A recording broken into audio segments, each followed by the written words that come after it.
Welcome to everyone. Thank you so much for joining us at our latest Dysgraphia Life expert webinar.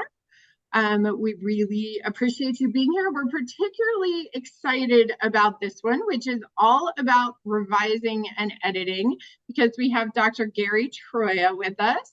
Dr. Troia has been working with us on a project related to improving the amount of dysgraphia research out there, and we are grateful to his help on that project. But we thought he was the perfect speaker tonight because he really has focused all of his work in special education. He's a professor of special education at Michigan State University. And prior to receiving his doctorate, he worked in the public school system as both a special educator and a speech language pathologist. So he has that real world special education experience that I think is very meaningful to a lot of our community. As a researcher, he's authored over 75 research papers and book chapters, has given many of these presentations, and has lots of research grants and contracts, which is fabulous. And we are really excited. We talked to him about, he's an expert in writing in special education. And we said, what do you think would be most useful for parents and students that we could really provide a webinar where you can take away useful information to help the student you're working with? And it was his idea, and we thought it was a great one to really focus tonight all about revising and editing, which is a skill that so many people need and is becoming even more important in our age of technology when our students are getting their thoughts out all sorts of ways. How do they revise and edit it into the final content? So Gary, thank you so much for being here tonight.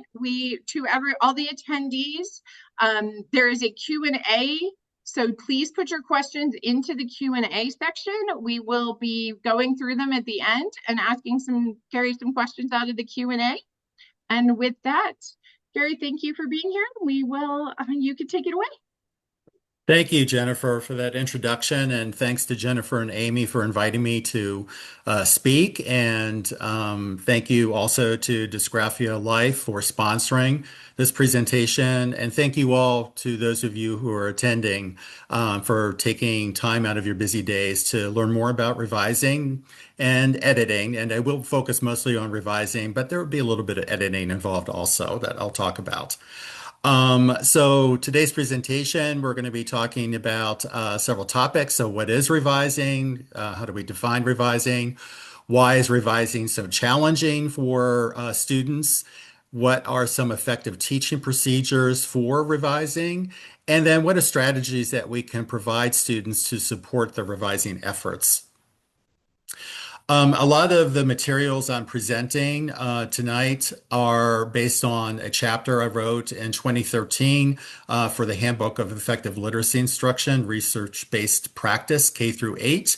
And I've added to that information as well. But if you're looking to kind of find out more and read more in depth, this is a great resource to locate and go through. And it has some wonderful other topics, of course, in it as well, besides just my chapter on writing. I wanted to start off with a couple of quotations from authors. The first by Georgia Hurd, who might be familiar to some of you. She has written some texts for teachers on teaching writing, and one of the texts that I have of hers that I have found really useful is Awakening the Heart, Teaching Poetry K through 8. She's a poet and focuses on teaching poetry in particular, but also just covers other aspects of writing instruction. And she has some great resources. But this quote from her, I thought, about revision was really apt. Students need to be reminded that revision isn't merely making a few cosmetic changes. Revision is seeing and then re-seeing, the definition of revision, are words and practicing strategies that make a difference in our writing.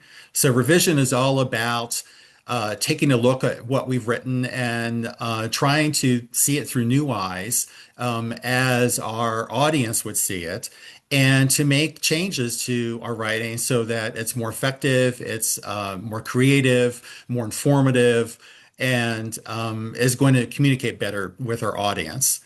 And then John Jeremiah Sullivan, who is a book author.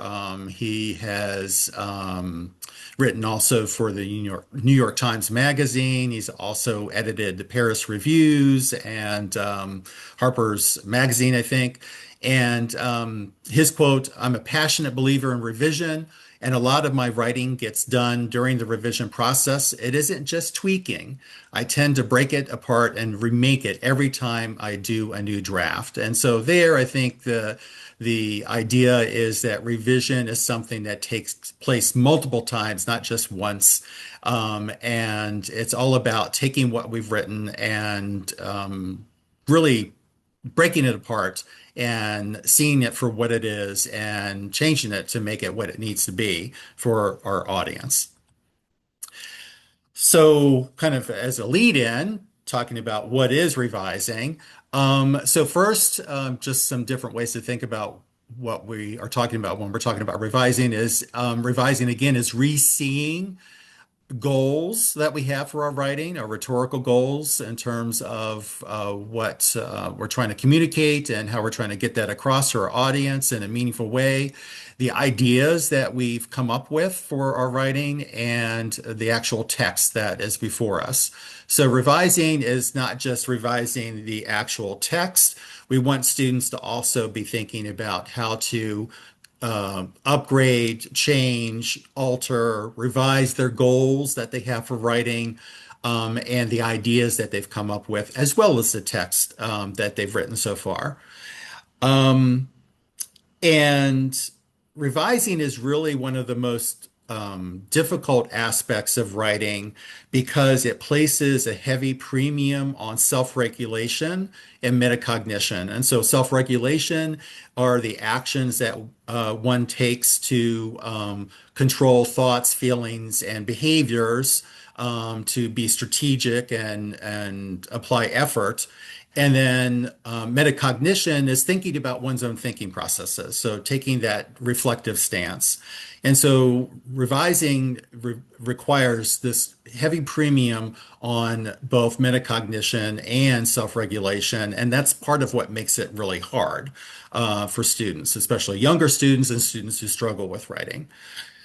The second point is that a way to think about revising, and this goes to some work that Jill Fitzgerald, who's done a lot of work in this space, has described revising as dissonance, location, and resolution. So it's revising is all about recognizing when a text, a piece of text, a sentence, a word, a paragraph doesn't quite match what we intended. And so that's the dissonance, the cognitive dissonance that's created. So identifying where those things occur in one's writing is important, and then figuring out how to resolve those instances of mismatch between what's there and what we want it to be is important.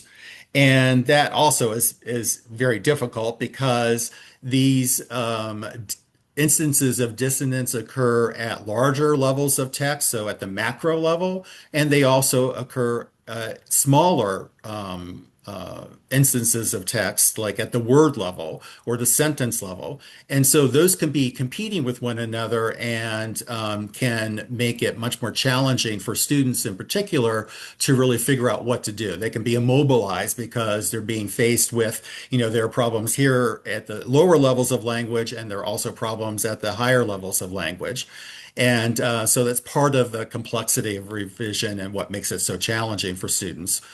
The third bullet there, revising doesn't occur at the very end of writing necessarily. It occurs throughout the writing process. So studies have shown that when children and adults are writing by hand or on the computer, that they are constantly kind of looking back at what they've written earlier and that's kind of an indication that they're thinking about what they've written already and thinking about how to kind of plan what's coming next, and also maybe thinking about what needs to be revised. And so revising as well as editing occurs throughout the writing process from beginning to end. So real writers, as they're writing, they're constantly making these tweaks to the writing as they're generating text, as well as towards the end, also kind of looking at the big picture and making revisions and edits.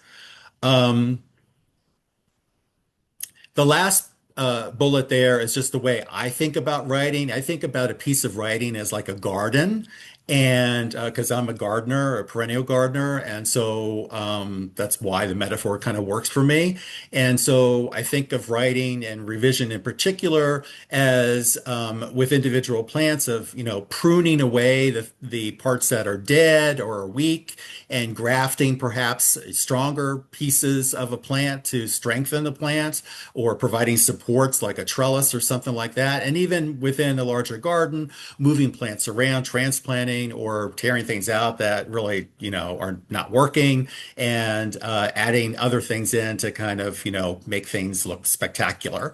And so that really is what we're doing when we're revising text, is we're making all these kind of changes in individual pieces of writing as well as the entire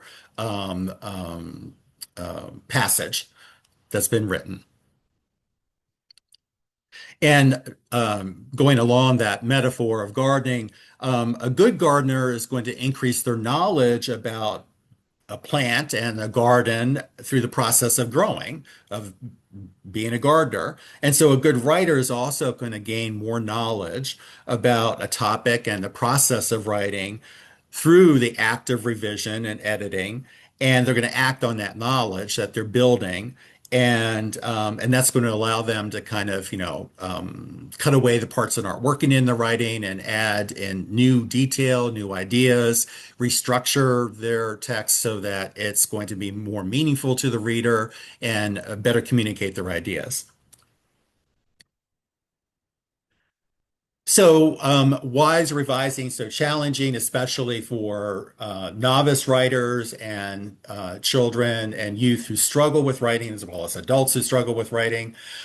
First, they often make inaccurate presuppositions regarding shared understanding. So, what I mean by that is that children who are developing as writers and struggling writers tend to not be able to get in the headspace of their readers very well. And so they don't take the reader's perspective easily. They kind of, have this one-sided view of what they're communicating, their side.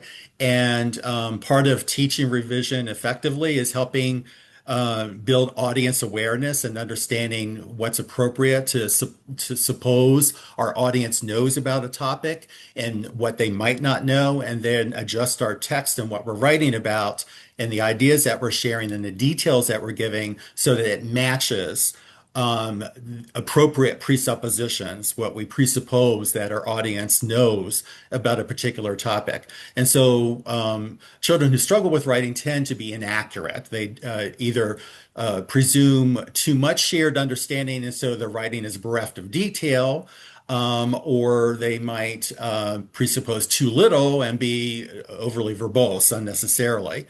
Um, the second reason why revising is so challenging is that writers who struggle with writing and developing writers tend to focus on localized and superficial issues. In other words, they do a lot of editing rather than discourse level issues, the big picture. What are the main ideas I'm trying to communicate? Am I providing enough detail about these ideas to engage my reader, to help my reader understand my point of view, what I want to get across, what story I'm trying to tell?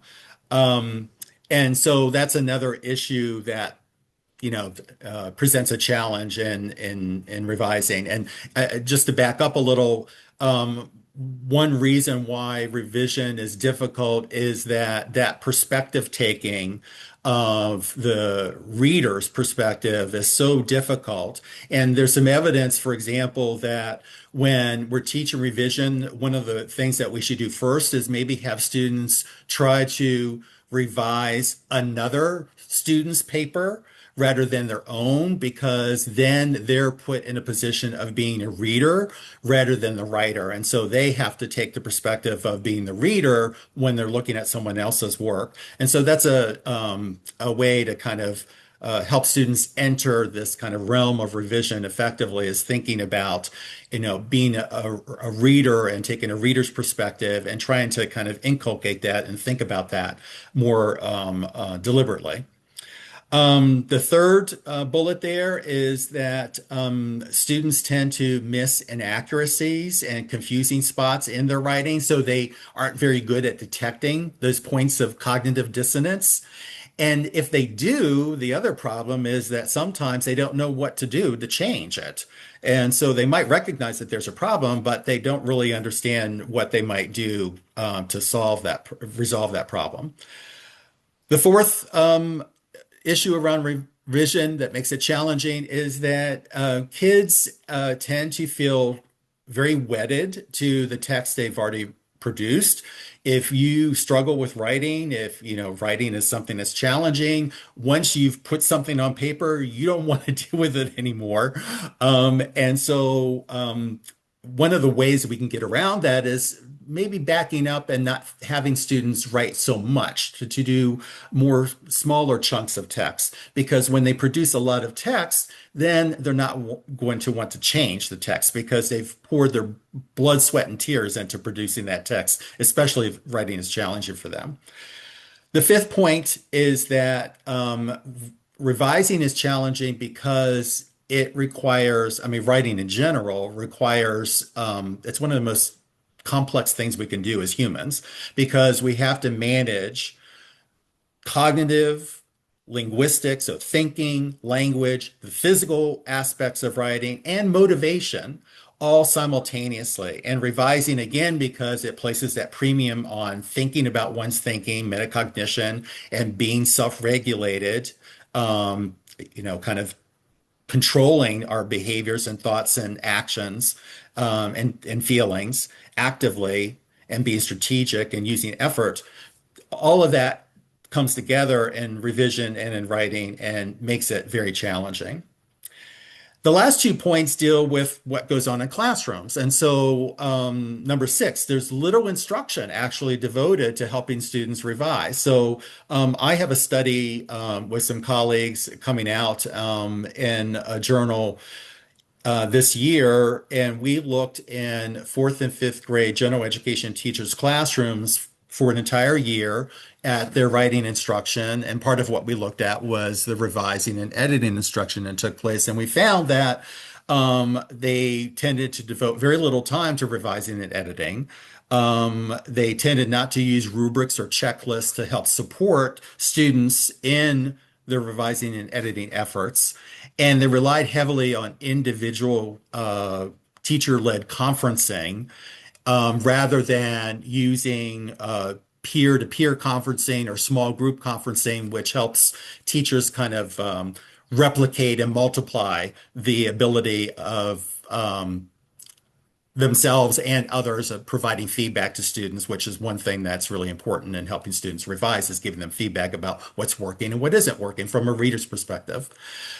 So not much instruction that's devoted to revising and editing. And then lastly, when teachers do give feedback, especially written feedback, it tends to be very limited in terms of its helpfulness.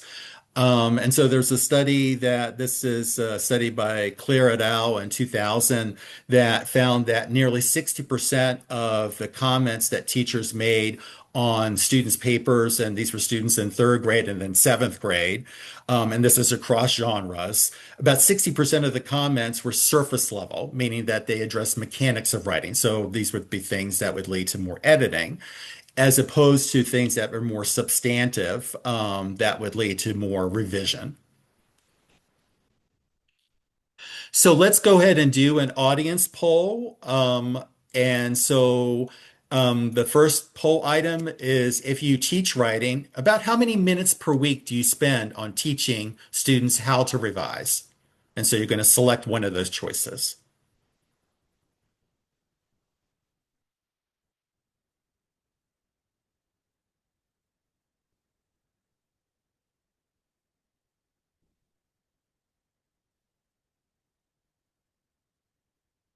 And do we have any results?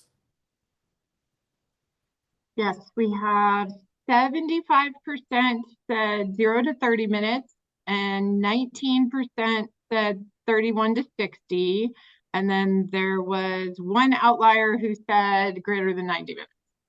Okay, so that pretty much tracks with the next slide I'm going to show. So let's move on to the second polling item.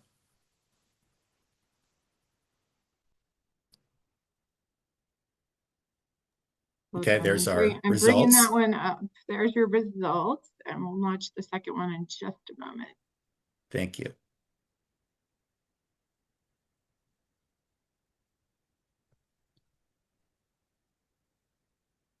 Okay, so how often do your children or students revise their writing? And so we have one of five choices there.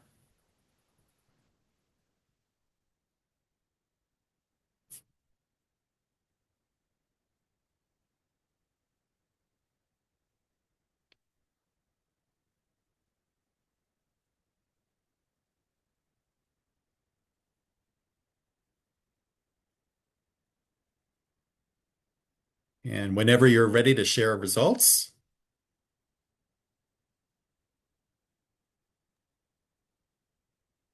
Okay, So hopefully you can. about half, rarely or never, and then the other half is more often. And 40%, a little over 40% often and regularly. That's good news. Okay, thank you. No problem. Thanks, everybody.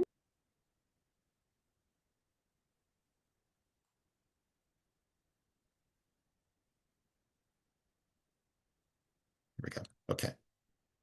Yeah.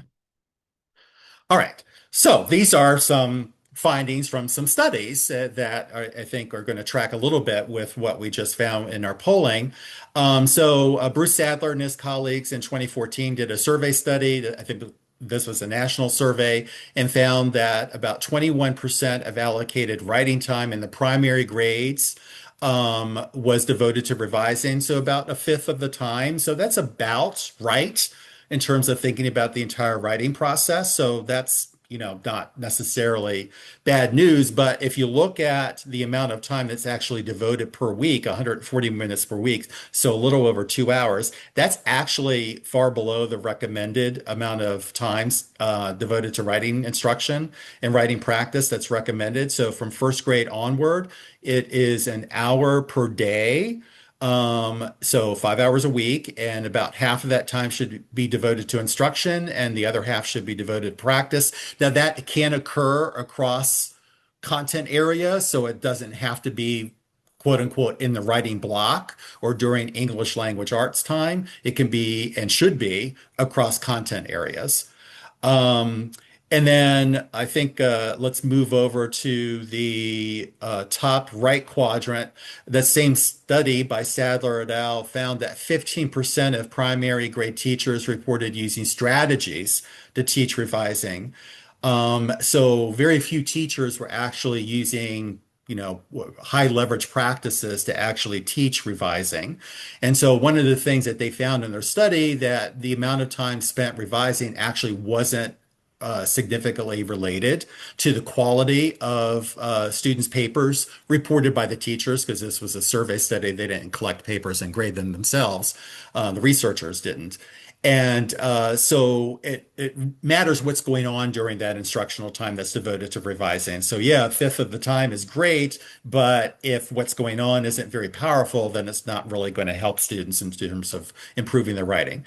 And then going to the lower left quadrant, This is a study by Charlene Kayahara and her colleagues that was done with secondary teachers, so middle school and high school teachers. They found that 37% of teachers reported using conferencing, either teacher student conferencing or peer-to-peer conferencing at least monthly. So that means that the majority of teachers were using conferencing less than monthly. So that's kind of concerning. And then moving to the lower right quadrant, we have 35% of secondary teachers report using strategies to teach revising or editing more than once a month. So again, the majority of teachers aren't using strategies very often to teach. And this is from Kayahara and her colleagues and another survey study by Steve Graham and his colleagues. So, in other words, the big takeaway here is that instructionally, there's perhaps um, not enough time devoted, but specifically the time that is allocated, there doesn't seem to be high leverage practices used to actually help students perform revising activities in a meaningful manner that's going to have an impact on their papers. So let's talk about this is the big point of this presentation about how to teach revising. What kinds of things can we do as parents, as teachers, as concerned, people working with kids that are struggling with writing, therapists, and so forth. So I'm going to break this up into effective teaching procedures and then strategies that can be used to support revising and writing. So I'm going to start with the top left quadrant here and talk about mentor texts. So mentor texts are also called touchstone texts. These are texts that we want teachers and students to go to regularly that illustrate clearly the desired quality traits like word choice, for example, and genre features. So like if it's a story, a problem, character actions and emotions, and then a resolution based on those character actions that addresses the problem. So those would be genre features for a narrative, a story. And so we want texts that clearly illustrate those features that we're trying to teach for students to emulate. And one of the things I've seen that teachers have used mentor texts effectively is that they color code.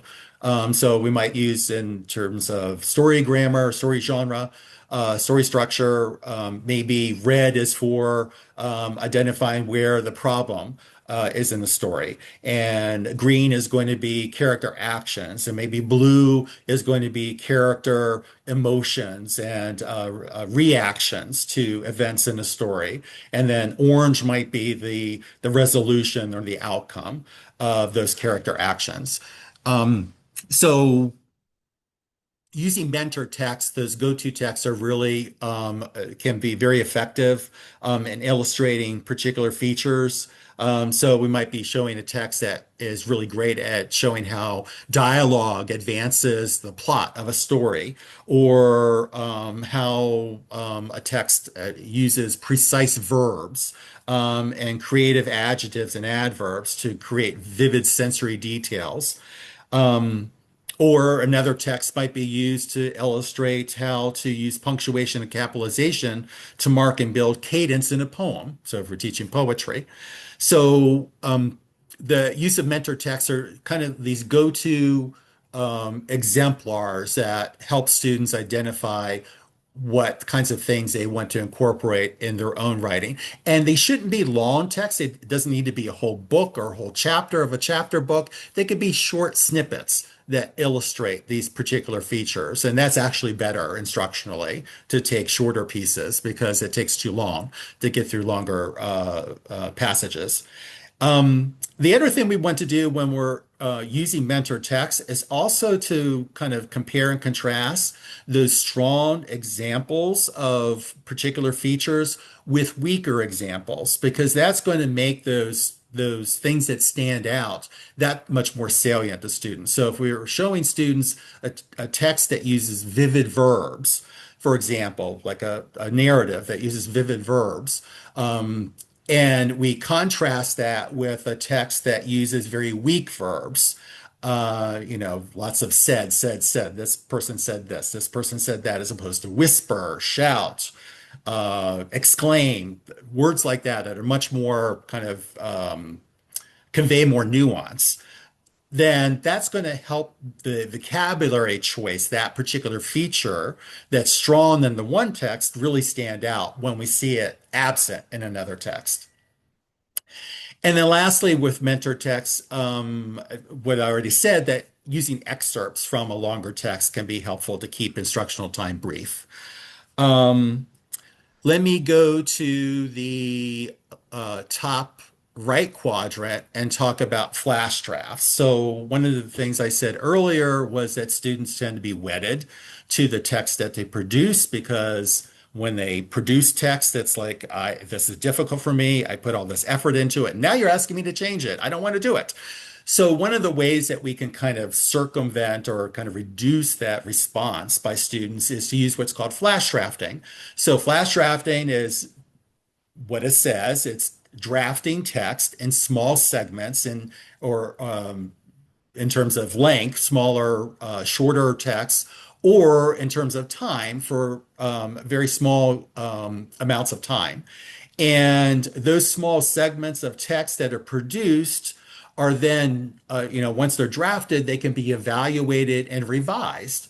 And so students are working on these smaller pieces of text through flash drafting to kind of build the capacity and the tenacity and kind of endurance to do the work of revision. And later, those smaller snippets of text that have been kind of massaged and worked through drafting, revising, perhaps editing, can be knitted together into a longer text, which then is going to invite even more revision and editing on the part of the student to form a complete draft. And the third bullet there under flash draft, the idea that we can, as teachers, we can prescribe the amount of time. So, for example, I've said to students in class, okay, 5 minutes on the clock. I want to see everyone writing for that entire 5 minutes on the topic that you selected, and don't stop until the end. And it doesn't matter if what you wrote is garbage, you're not going to use it. I just want you writing, but it does have to be on topic and it has to be, appropriate for the task. Or it could be prescribed length. Like I want you to write, half a page of text. And that's the idea behind flash drafting, is that we're not having students produce so much text that they're not going to want to kind of work with it and revise it, because it's a much smaller, manageable chunk of text that they haven't invested so much time and effort into. This also, flash drafting, generating smaller snippets of text, also gives us the opportunity to have students work on several genres of writing or forms simultaneously.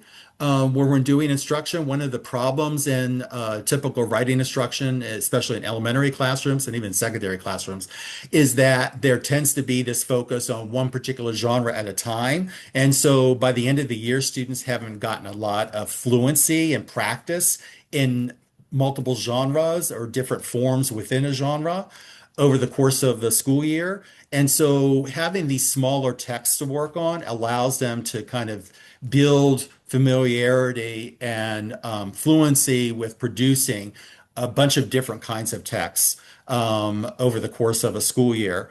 And it also gets to the issue of revising. Sometimes you have to kind of put something aside and let it sit for a while and to do that revisioning that's required. And so this also gives students an opportunity to do that because they have other things that they can work on and set something aside that's more challenging later. And as real writers, we do that all the time. Let's see, moving on to technology. So just a couple of general comments about technology. For technology to be beneficial for students in writing and revising in particular, students have to be obviously fluent in keyboarding. And so keyboarding instruction really needs to begin in kindergarten.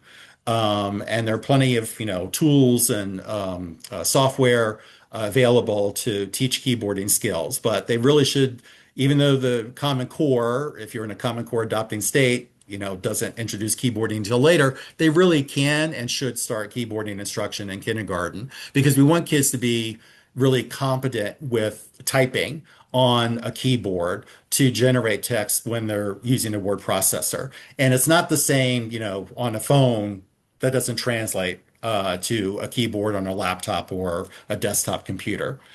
So they have to be fluent in keyboarding, and the computer usage has to be advocated for and used throughout the writing process. It can't be an afterthought or something that's left to the final product. But if we want to take advantage of all the affordances of the technology of using a computer, a word processor, and any assistive technologies that come with it, it really has to be something that students are going to use throughout the writing process, not just at the end to produce that final copy. Now, the research shows that word processing alone doesn't do much in terms of improving writing quality because it mostly focuses on mechanics, and so it really is helpful for editing, but not quite as helpful for revising. And the in parentheses there, I gave you software tool. It's an add-on, I think, for Google, Read and Write. And so if you go to Read and Write, you look it up, you actually Google it, you can download that tool. I think it might be free for teachers, or there might be a fee. I don't remember. And actually, Read and Write, that the company that owns that actually bought out Don Johnston, who developed CoWriter. And some of you are probably familiar with CoWriter. So CoWriter is now Read and Write. So all those affordances of the assistive technology are there and can be helpful, but because they focus on the mechanics of writing mostly, they tend to not be as helpful in terms of making big improvements to the quality of writing because they're not going to really help with the organization of ideas, the quality of the ideas, adding detail, and so forth. One of the affordances of technology that has been shown to be quite helpful for teachers, especially, is to use automated scoring and feedback mechanisms. So, Am I Right, which used to be Project Essay Grade PEG Writer, that actually is using large language models. So it's a form of AI, artificial intelligence, and those kinds of tools have been shown to have moderate positive impact on the content, language, and overall quality of students' writing. And the other kind of big thing that these automated scoring and feedback tools help with is that one of the issues that teachers come across in the classroom is, how do I give feedback and grade and read through hundreds of papers? So if you're a secondary teacher, middle school, high school, and you're working with 100, 120, 150 students a week, it's virtually impossible to do that effectively for all your students. And so the technology offloading some of that to artificial intelligence tools actually can be helpful. And when these tools actually give feedback to students, not just give them a score, but also give them pointers on how to improve their writing, that kind of offloads some of the effort. It doesn't remove the responsibility from the teacher because the teacher still needs to be involved in kind of monitoring that feedback and supporting what students are doing in revising and editing. But it can be helpful in kind of making that task a lot easier. And then finally, going to conferencing. So conferencing is all about having conversations, authentic conversations with students about their goals for writing, the ideas that they have to share with an audience, and what struggles they're having in their writing. So honest conversations with students about these things to help suss out what they need to work on and how to go about making changes that are going to make the writing more effective and better in terms of sharing their thoughts with their audience and meeting the audience needs that they've tried to be thinking about before they've started writing. And then if we have peers conferencing with students, obviously, all of you who are teachers know this, that we can't just tell students to give feedback. We have to actually explain what that feedback looks like, practice it through role plays, and making sure that that feedback is helpful for revision and is not going to be comments that are off target or off topic or inappropriate. And PQP, which is in parentheses there, stands for praise, question, polish. And so this is kind of a format for giving feedback that we can teach to students when they're giving feedback to their peers. So praise is starting off with something positive that's been noticed in the writing. So I'll give some examples here I've written down.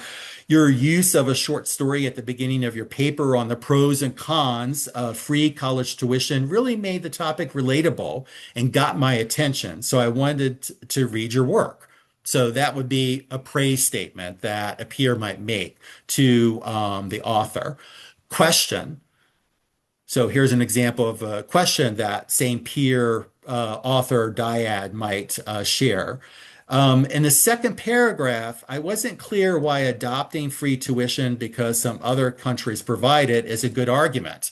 There are population differences between us and the US and other countries, and economic system differences, like taxation. So I'm not sure this is a really good argument. So maybe think about other ways that you could address this issue of why free college tuition would be beneficial in the US. And so the polish would be like giving suggestions for how the student could actually address that issue that the reader identified in that second paragraph. So I think another way to handle the tuition costs that might work better here in the US, it would be something that you would want to share or give a better rationale for free tuition overall. Don't compare us to other countries. Think of other reasons why free tuition would be important. Um, and then finally, we wanted to make sure that during conferencing, we're also making sure that the student who's the author is kind of getting in the head of the reader and becoming aware of audience, and then devising rhetorical goals that are going to meet those audience needs.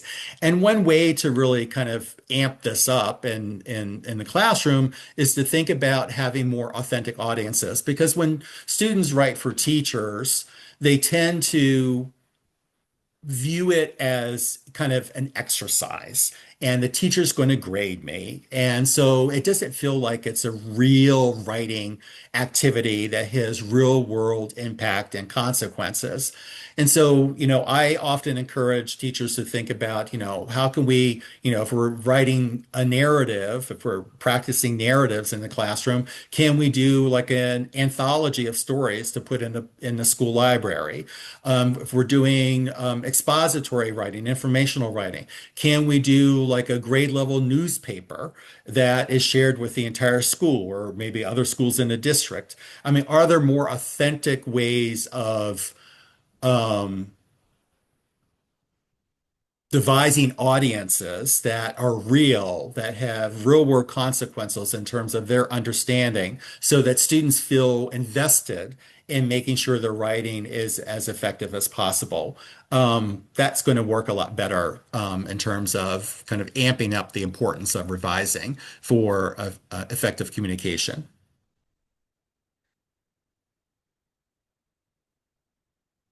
Okay. Lastly, I'm going to focus on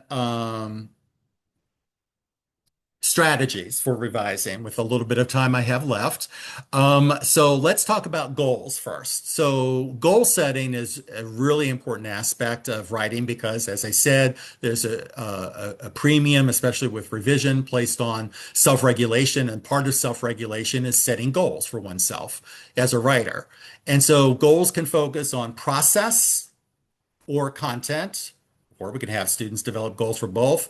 So what I mean by that, so let me give you some examples. So a process goal focused on the writing process might be something like, I'll revise my paper 3 times. First, with a checklist, then with a peer, and then once during a conference with my teacher. So that's a goal that's focused on revision, that aspect of the writing process. A content focused goal would be, for example, I've got to include at least 5 main ideas with 2 supporting details each for my report on wetlands conservation efforts in our state. So in both of those examples, we have what are called SMART goals. So SMART is an acronym that stands for specific, measurable, attainable, realistic, meaning that they're actually going to have an impact on the quality of writing, and time bound, meaning that they can be attained within a relatively reasonable amount of time. And so when we're thinking about setting goals or working with students to set goals for themselves in their writing, we always want to think about SMART goals and that acronym and what it stands for. Um, and then, when possible, when we're doing goal setting, we want to combine that with another aspect of self-regulation, which is going to be self-talk, which are statements or questions or exhortations that students ask of themselves to help enhance goal-directed thoughts, feelings, and actions. So really, self-talk is all about the inner coach that we want students to learn to activate. And so that inner coach should be encouraging, should be positive, should be exhorting students to use effort and use strategies that they've been taught. And so some self-talk statements, some explicit things. Self-talk statement might be, it's easy to skip over parts of the checklist, but if I am thorough, my paper will be much better. A question, a self-talk question might be, have I got you really good details for this main idea here? And then an exhortation might be, keep an open mind to my partner's suggestions for my paper. So that might seem kind of hokey, but actually self-talk is part of cognitive behavior modification, which has a 70-year history and research and is associated with very positive effects in doing therapy and improving academic performance and also athletic performance. And so again, it's that inner coach. We want to teach students how to use that inner coach so that they are using effort, using strategies, being strategic to achieve those goals that they set for themselves. So let's move over to checklists. So checklists, there's nothing magical about a checklist. It's a, kind of a list of things that students should attend to when they're revising and editing. Now, one of the things I should say with goals and checklists and all these other strategies is that they can be individualized. So goals obviously can be individualized for particular students and their needs. Checklists also can be individualized. So we always want to be thinking about what are some items that I can include on a checklist that are tailored to a particular writer's needs, and make sure those are in the checklist. Checklists also need to become longer over time. So a checklist at the end of the school year should definitely be longer than a checklist at the beginning of the school year in terms of revising and editing, because it's going to reflect developing competence and increasing expectations. And so that's why it should get longer. And I have a couple of examples for you. So I'll show those right here. I don't really have time to go through and read all of this, but you have access to these PowerPoint slides.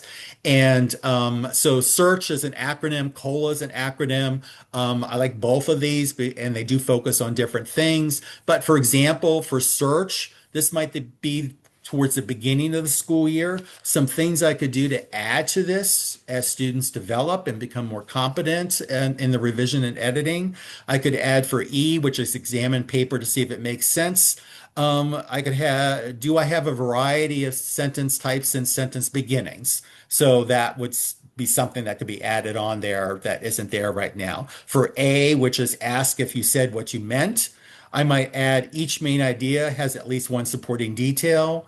And for R, reveal picky errors. So this is kind of the editing. I've checked my verb tense and agreement to be appropriate and consistent. So again, depending on the developmental level of the student and the needs of the student, these can be individualized. But that's how we might add to a checklist over the course of a school year. Tactical routines. So tactical routines are basically a checklist is just going to be a checklist, and we can't guarantee students are going to do it. But of course, practicing, modeling, guided practice with feedback is going to be helpful and kind of helping students internalize the elements of a checklist. Tactical routines actually is deliberately going to teach students how to engage in a routine to revise and edit, rather than just asking them to go and do it with a checklist. So there are two that I present here. There's compare, diagnose, operate, CDO, which operates in cycles with larger chunks of text. And CDO stands for compare existing text with intended meaning. So in other words, if I look at a piece of text, do I think that there's a mismatch between what I intended and what's actually there? If that is the case, then I pick a diagnostic card, which tells me implicitly what kind of change I should make. And then I operate and make the change that's implied by the diagnostic card. And then radar is another acronym that's a tactical routine. So I'm going to show these to you right now. And so this is CDO. And again, because I'm only 10 minutes away from the end here, and I want to have time for questions. I'm not going to read through this, but CDO, again, this compare, diagnose, operate, and there are multiple cycles. So in other words, multiple passes through the text. And again, going back to our quotes and what I said earlier, that revision, good revision takes place multiple times throughout the writing process, not just one and done. And so this kind of reinforces that because we ask students to go through a text, and they should be brief texts because this is very intensive. So, maybe with younger students, no more than a paragraph or a few sentences. With older students, maybe just a page of text. But the cycles focus on different levels of language. And then we have these diagnostic cards, which are on the right-hand side. So if we're working at the word level, here are some diagnostic choices. And this is where we can individualize by coming up with diagnostic cards that fit the particular problems that a student is having.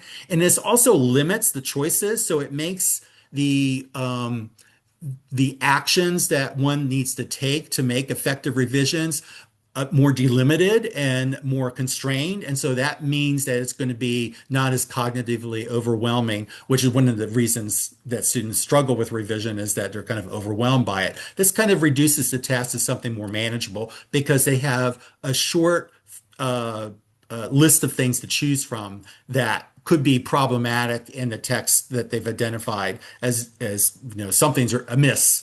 And now let me try one of these things, make that change and see if it improves it. And if it does, great, I move on to the next word or next sentence or next paragraph, whatever level of text we're working on, depending on the cycle. Now I have this listed here going from word level to sentence level to paragraph level, but actually, and this is the way it was presented in the original research, I actually would flip that. I would start with the larger levels of text and move down to the smaller level of text because when students are making changes in revising and editing larger chunks of text, that's going to produce new sentences, new words, more spelling errors, for example. And so kind of moving backwards from the larger chunks to the smaller text actually makes sense, more sense.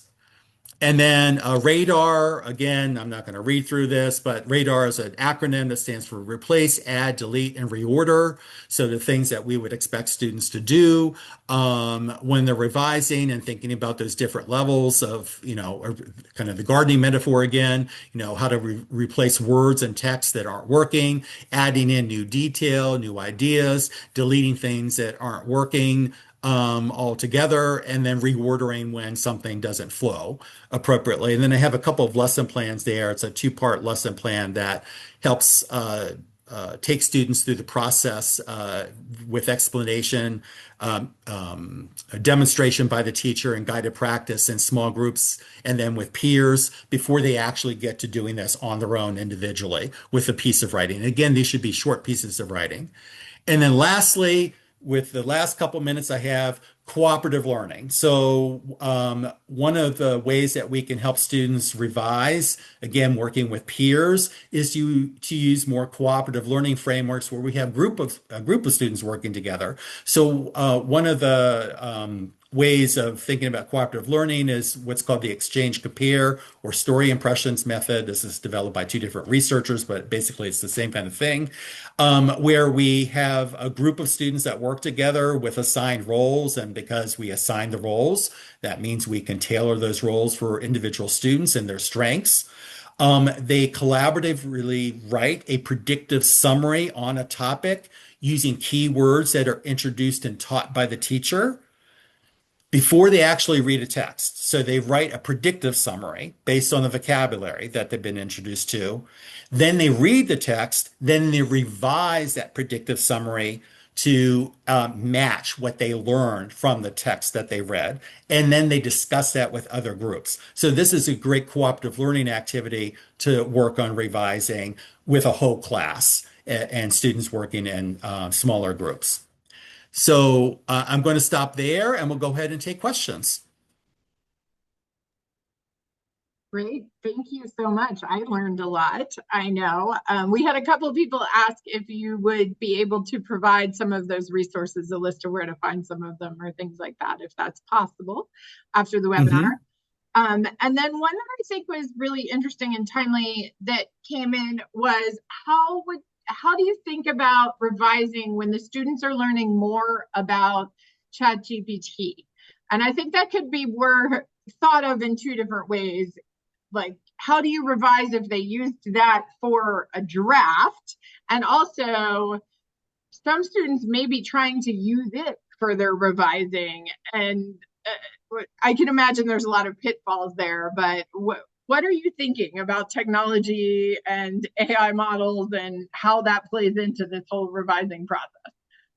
Yeah, well, the genie's out of the bottle, and so I think we have to kind of, embrace AI and its affordances and ill affordances in writing. And so I think that, having students think about, what they might plan for a piece of writing on their own, and then maybe using ChatGPT or some other platform, AI platform, to then generate a plan independently on that topic, and then comparing and contrasting and seeing where, they might challenge what ChatGPT or the other AI platform produced and what things they might borrow from that and revise that plan. So that reseeing of those goals and those plans, that can be an affordance of that. And then when a chat GPT is used for revising itself, we want to make sure that students understand that, yes, this is, a tool that can write technically accurate prose, but it doesn't necessarily get the information right because AIs tend to daydream, and so they add things in that aren't necessarily true or aren't accurate. And so we constantly, as the author, have to be in control, and we have to challenge and reflect on and think about and monitor what we're getting from an AI tool. And so I think we have a lot of, uh, what's the word I'm looking for? We have a lot of road ahead of us to figure out exactly how to integrate AI tools into teaching writing. But I think there are some good possibilities for it. But I also see the challenges and why teachers and others are kind of cautious and should be cautious. Related to this technology, we had a couple questions around speech to text and handwriting and regular writing. So I think the first one was, does it make a difference? Do you recommend doing any of this by handwriting versus revising on, a Microsoft Word, Google Docs based program? And then the second that was sort of related was, what if they start with speech to text? Does that change any of the revising process? Yeah, great question. So I'll take the last one first. So the speech to text, I think the additional kind of constraint or kind of thing that students have to be and teachers have to be aware of is that the speech to text, although they're very good now compared to what they were 10, 15 years ago in terms of accuracy, they still do make mistakes. And so there is a monitoring that has to take place that is going to place a premium on more editing work. But I think the speech to text helps get the ideas on the screen. And so that's a bottleneck for a lot of children and youth that I think that that tool can really help with. And then that goes to, the handwriting versus keyboarding versus speech to text. What kind of tools are we using? There is a special kind handwriting. So research shows that handwriting, for example, and note taking is better than taking notes on a computer. And it's because of the wiring in our brains that handwriting kind of holds a special place. It has a special relationship with spelling, for example, that keyboarding doesn't. And so when thinking about orthographic, representation and long-term memory, the handwriting is going to be much more beneficial and kind of strengthening those orthographic representations of words and long-term memory. And so I think we don't want to bypass handwriting completely, but at the same time, if the goal of instruction is for students to communicate their ideas effectively, then and it's not, the mechanics of the writing, then I don't see that as being problematic or, those being at cross purposes. Great. Well, thank you so much for your time today. I'm putting up our last poll for our attendees, which is just a few questions about the webinar and the webinar series and future topics they'd like to see. But we really appreciate it. As I said, there were a few questions about, can we have resources? Do you have recommendations for typing? So we will follow up with you after this event and send out some resource suggestions to the whole audience. The webinar was recorded. It will be available 7 days after the live event, so look for it next week. It will be sent to everyone who was registered and attended tonight, as well as put on our Dysgraphia Learn platform. So with that, we would love for you to fill out the satisfaction poll if you haven't yet. And we want to thank everyone for their attendance tonight, and particularly Dr. Troia, as I know I learned a lot. I think we all heard a lot of strategies that we can put into use with our kids, our students, and with many other people. So thank you. We appreciate it, and have a great night, everyone.